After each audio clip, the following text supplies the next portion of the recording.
Nous sommes le vendredi 6 septembre 2024. Soyez les bienvenus pour ce nouveau rendez-vous sur Gabon Mediatage. Le deuxième sommet économique sino-gabonais qui s'est tenu en marge du forum sur la coopération sino-africaine a permis au Gabon de conclure un accord dans le secteur minier avec une entreprise chinoise pour plus de 50 milliards de francs CFA. Nous irons dans ce journal à Mbigou, chef-lieu du département de la Boumi-Loeti, qui fait face à de nombreux défis, dont celui lié à l'accès à l'information.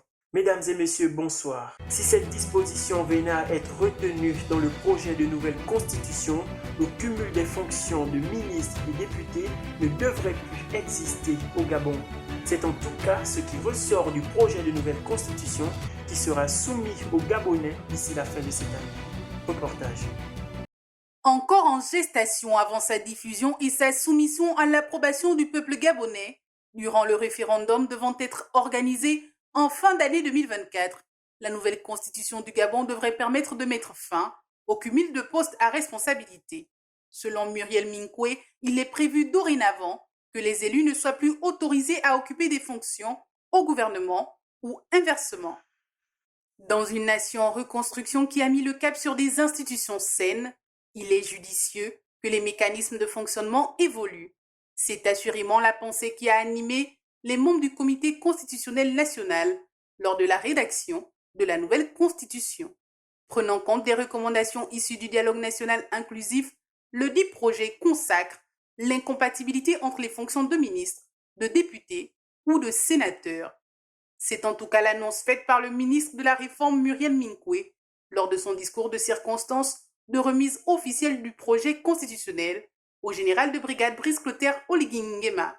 Précisant les 12 titres phares de la future loi fondamentale, la présidente du Comité constitutionnel national a d'ores et déjà précisé que des innovations majeures sont à prévoir dans l'organigramme de l'exécutif, et ce, avec en perspective la suppression du poste de Premier ministre. Si le président de la transition bénéficiera d'une gestion monocéphale à la tête de l'exécutif, il est à noter d'autres amendements notables dans la Constitution devant être soumises au vote populaire lors du référendum à venir. On note à ce propos la désormais incompatibilité entre les fonctions de membres du gouvernement et celles de parlementaires. Qu'est-ce à dire? Simplement dit, dorénavant, les ministres ne peuvent plus tenter de briguer un mandat à l'Assemblée nationale ou au Sénat. Tout député aspirant à une fonction de ministre devra renoncer à son mandat préalablement. S'il est louable de mettre un terme au cumul de postes à responsabilité afin de ne pas s'aborder le libre exercice de la démocratie et de rationaliser les dépenses publiques, ce type de mécanisme s'applique principalement au système politique parlementaire. D'ailleurs, cette interdiction qui devra intégrer la loi fondamentale non révisable préconise insidieusement le renforcement du pouvoir exécutif désormais assumé principalement par le président de la République. Il est tout aussi opportun de souligner que la disposition constitutionnelle conduit en fait à interdire tout cumul avec un emploi, qu'il soit public ou privé, la matérialisation subtile mais efficace de la séparation des pouvoirs. Vendre la destination Gabon à des investisseurs étrangers en vue de relancer la machine productive du pays. C'est l'objectif des autorités gabonaises qui entendent pour cela compter sur le secteur minier. Occasion leur a été donnée à la faveur du sommet sino-gabonais qui s'est tenu en marge du FOCAC de conclure un accord avec un groupe chinois en vue de l'exploration et l'exploitation de minerais de fer et de manganèse à faible teneur pour un montant de 50 milliards de francs CFA. Suivant. Opportunités économiques, développement des infrastructures, diversification économique, coopération technologique et éducative, renforcement des relations diplomatiques, accès au financement. Bien au-delà de tous ces aspects, le FOFAC a été l'occasion pour Pékin et Libreville de renouer un contact qui semblait quelque peu se perdre dans le flot des discussions bilatérales. Une occasion pour le Gabon de présenter de nouvelles opportunités, notamment dans le secteur des mines. Plateforme stratégique pour le Gabon en vue d'obtenir des investissements, diversifier son économie, développer ses infrastructures et renforcer ses relations diplomatiques avec la Chine. Le forum sino-africain, en marge duquel s'est tenu un forum Gabon-Chine, a été l'occasion pour le pays de capter des financements multisectoriels. De l'énergie à l'habitat, en passant par le transport multimodal et le développement des minerais, tout y est passé. Sur ce volet, c'est l'entreprise Shanghai Milestone Technology qui a raflé la mise. Entreprise basée à Shanghai en Chine, spécialisée dans les solutions technologiques pour divers secteurs industriels. Shanghai Milestone Technology est impliquée dans divers domaines allant de la technologie de l'information au système d'autonomisation industrielle, en passant par la fourniture des solutions logicielles. Son expertise inclut également le développement de logiciels personnalisés, la gestion de données et l'intégration de technologies avancées dans le processus industriel. En se positionnant sur le marché gabonais, l'entreprise a donc obtenu l'accord des autorités pour l'exploration et l'exploitation de minerais de fer et de manganèse à faible teneur. Si pour l'heure les contours de ce projet ne sont pas encore définis, le montant de l'investissement initial par contre est déjà connu. Il s'agit de 100 millions de dollars, soit un peu plus de 52 milliards de francs CFA, l'entreprise chinoise qui joue un rôle important dans la transformation numérique des industries en Chine aura donc également la latitude de fournir des solutions qui aident à améliorer l'efficacité, la productivité et la compétitivité des entreprises gabonaises.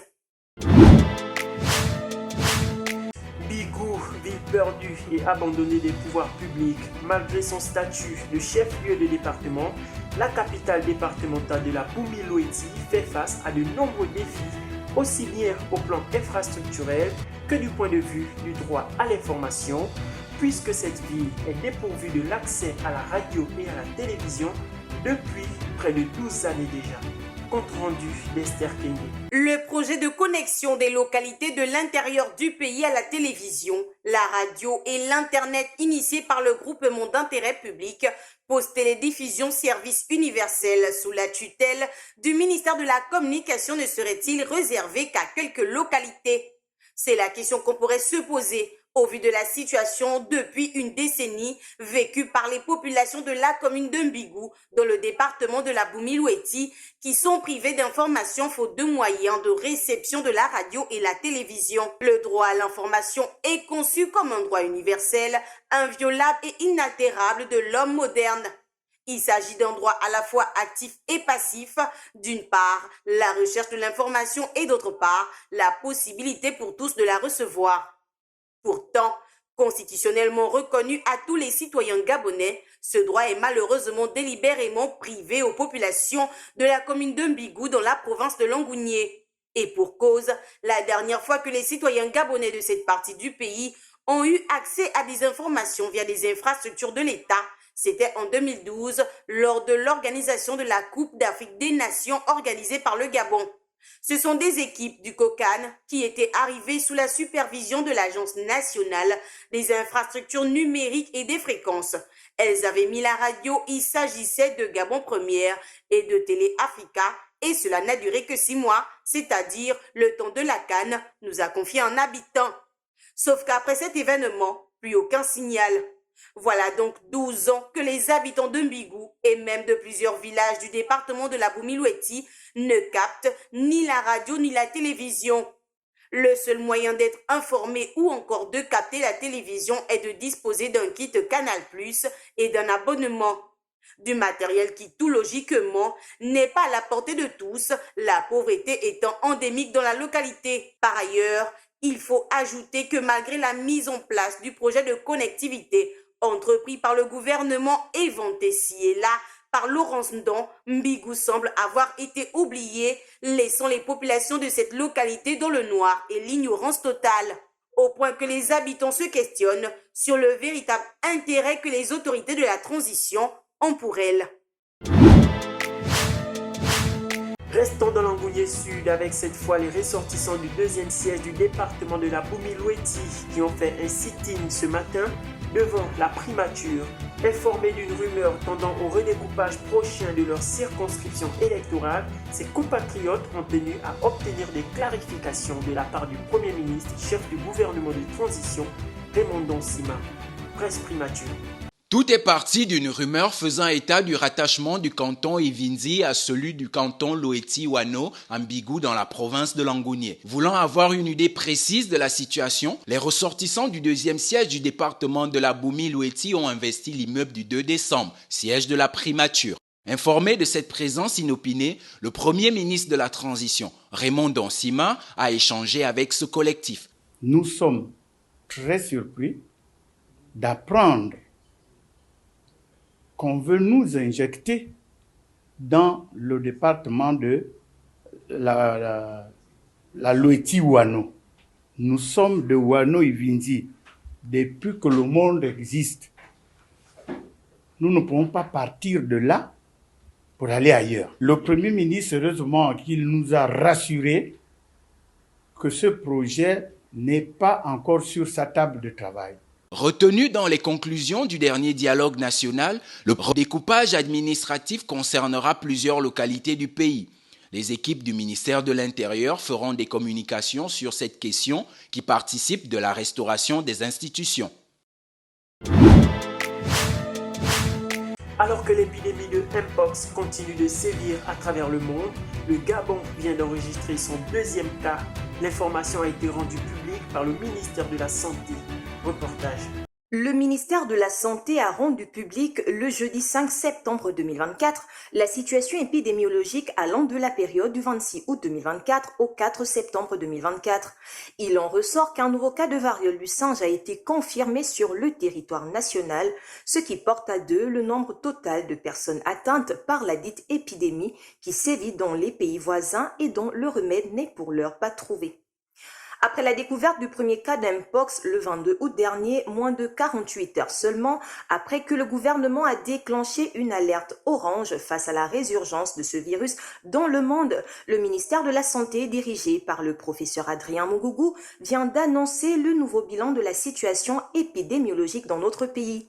Ce dernier révèle que de la période du 26 août 2024 au 4 septembre 2024, une nouvelle personne est atteinte de variole du singe. À ce jour, le nombre de cas sur le territoire national est désormais estimé à 2. Bien que le nombre de cas de personnes atteintes de variole du singe soit de 2 cas, cela démontre l'efficacité des dispositifs dans la riposte déployée par les autorités sanitaires.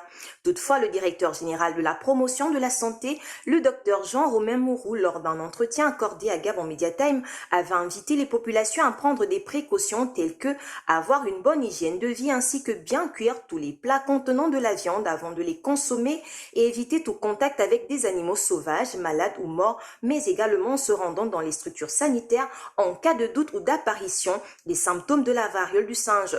Rappelons que la variole du singe est une maladie qui se transmet de l'animal à l'homme, qui se manifeste par des éruptions cutanées sur le corps, les mains, les pieds et les parties génitales, la fièvre, des maux de tête, des douleurs musculaires et dorsales, le gonflement douloureux à l'intérieur du rectum. Cette maladie très virale peut être particulièrement mortelle pour des personnes à risque, notamment pour les femmes enceintes, les enfants et les sujets immunodéprimés. L'apparition d'une nouvelle souche a favorisé la propagation du virus Mpox dans plusieurs pays. Découvrons à présent ce jeune bachelier talentueux et passionné d'aéronautique qui est en train de mettre au point un prototype d'aéronef avec des matériaux de recyclage. Je ne vous en dis pas plus. C'est aux environs de 11 heures que nos équipes se sont rendues dans la commune d'Ovando, précisément au quartier Cité-Sni, le 5 septembre 2024, dans le but de rencontrer un jeune compatriote.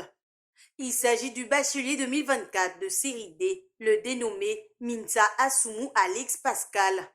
Âgé de 20 ans, ce jeune homme passionné d'aéronautique a, à ses heures perdues, fabriqué un aéronef en s'inspirant des avions de chasse américains, et ce, à l'aide de cartons contreplaqués, boîtes de conserve et autres matériaux recyclables. Cette idée m'est venue en tête parce que j'ai regardé les images sur les réseaux sociaux, les avions de chasse, tout ça. Donc il m'est venu l'idée de fabriquer un avion de chasse. Comme vous voyez ici, là,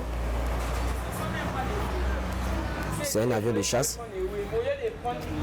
Je me suis inspiré du F-18. F-18, l'avion américain que les Américains utilisent le plus souvent en temps de guerre. Voilà. J'ai utilisé du contreplaqué, du carton imperméable, du fer et de l'aluminium, plus du plastique. Une invention qui n'est pas encore arrivée à son terme, mais qui semble pouvoir décoller. Si d'après le jeune homme, les principes aérodynamiques ont déjà été identifiés pour permettre à l'engin de voler, certains matériaux déjà commandés devraient lui permettre de finaliser son projet débuté il y a 6 mois. Bon, premièrement, il faut la propulsion. Moi, j'ai mis 2 réacteurs ici. Moi-même, je voulais faire les vrais réacteurs, mais je n'avais pas les outils pour le faire. Et c'est trop complexe, il faut plusieurs tests. Maintenant, je me suis adapté à faire des turbofans, c'est-à-dire que des simples moteurs, tu mets des simples moteurs électriques avec des simples pales de ventilateurs, quoi. Donc j'ai essayé de fabriquer ça, comme vous voyez ici. On a 2. Bon, le problème ici, bon, j'ai essayé de tester.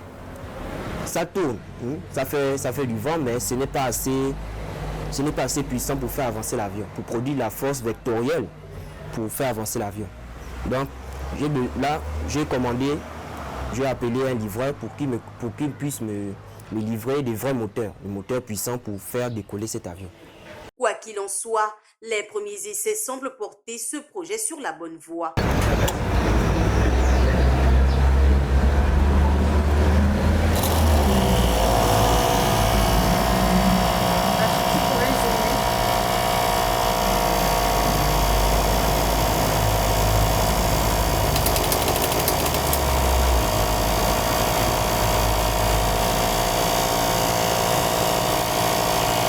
Ouais, ça produit du vent. N'ayant pas pu obtenir une bourse d'études pour poursuivre ses études à l'extérieur, le jeune Mintsa Assoumou Alix Pascal ne souhaite qu'une chose, approfondir ses connaissances dans une école spécialisée en génie civil. Une démarche appuyée par son père. Il a le talent, mais il cherche à s'orienter. Malheureusement, bon, au niveau de son bac, il n'a pas eu, il a eu 11 et quelques, mais il n'a pas eu 12, comme on demandait, pour que l'État lui accorde directement une bourse pour sortir. Il faut dire que le jeune homme n'est pas sa première invention. En effet, le jeune Mintsa travaille parallèlement sur un générateur électrique, une idée qui lui est venue à la faveur des nombreux délestages enregistrés dans notre pays. Le chiffre du jour est 140 millions de francs CFA qui correspond au montant investi par l'entreprise Fly Gabon pour la rénovation et la modernisation de son terminal dédié à l'aéroport Léomba de Libreville. Le verbatim de ce soir nous vient de l'ancienne ministre et syndicaliste Christiane Bitouga qui s'est agacée chez notre confrère Media Afrique News de la grande présence de pédégistes dans l'entourage du chef de l'État. Si Oligui Nguema veut être président, qu'il se libère des pédégistes parce qu'ils vont le mettre dans le trou.